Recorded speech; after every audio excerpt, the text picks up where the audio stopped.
ደምራችሁ ይዩት።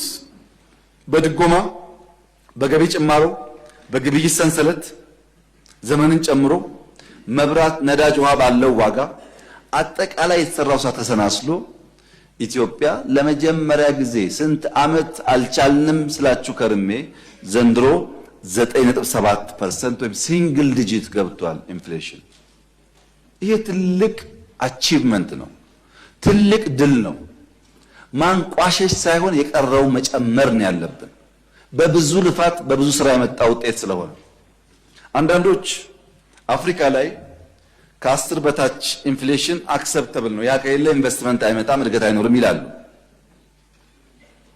ያው እንደምታውቁት ብዙ ፋክተር ስላለ ያም ሆኖ አሁንም መቀነስ ያስፈልጋል።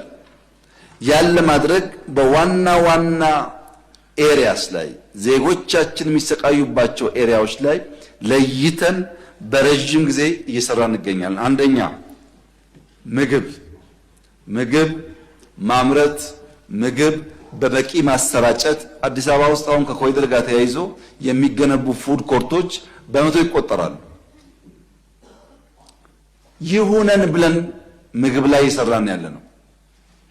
ምግብ የምናመርትበት ፍጥነት እንዲጨምር፣ የምናሰራጭበት ፍጥነት እንዲጨምር፣ የሚገኝባቸው ቦታዎች እንዲሰፉ።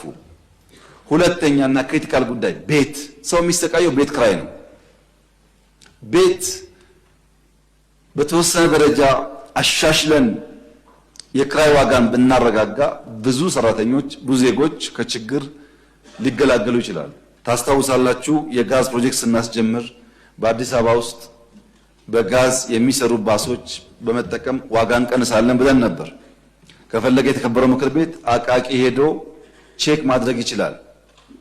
የነበሩንም ባሶች ኢንጂን አውርደን የጋዝ ኢንጂን አምጥተን አዳዲስ በጋዝ የሚሰሩ ባሶች እያመረትን ነው። ሂደቱ ከባድ ነው። በቂ ሙያተኛ ስላልነበረ፣ የተዘጋጀ ፋብሪካ ስላልነበረ አንድ ባስ ከነበረበት ነዳጅ ወደ ጋዝ መቀየር የሚወስደው ጊዜ ቀላል አይደለም። ያም ሆኖ ግን በሚቀጥሉ 6 ወራት ብዙዎቹን ጨርሰን በሚቀጥለው ዓመት ቢያንስ አዲስ አበባ ላይ ከዚያ ደግሞ ቀስ ቀስ እያል ወደ ክፍለ ሀገር በጋዝ የሚሰሩ ትራንስፖርት የሚቀንሱ ባሶች እናበራክታለን። ሌላው ትምህርት ቤትና ምገባ ነው። ድሃ የሚሰቃይበት ምገባውን ያለውን ታውቃላችሁ። እሱም ማስፋት ያስፈልጋል። ሰዎች በደህንነት ምክንያት ልጆቻቸውን ትምህርት ቤት መላክ እንዳይቸገሩ ለማድረግ። የመጨረሻው ገቢ ማሻሻል ነው። ገቢ የሚያድገው ኢኮኖሚ ሲያድግ ነው። እነዚህም በዘላቂነት ስንሰራ አሁን የሰራነው ስራ ጋር ሲሰናሰል የኢትዮጵያ የኑሮ ውድነት ወይም ግሽበትን በሚመለከት ያለው ፈተና እየተቀረፈ ይሄዳል ማለት ነው። ያገኘነው ውጤት በጣም ኢምፕሬሲቭ ነው። የሚቀረን ስራ ግን በጣም ብዙ ነው። በዚህ ሚዛን ማየት ጠቃሚ ይመስለኛል።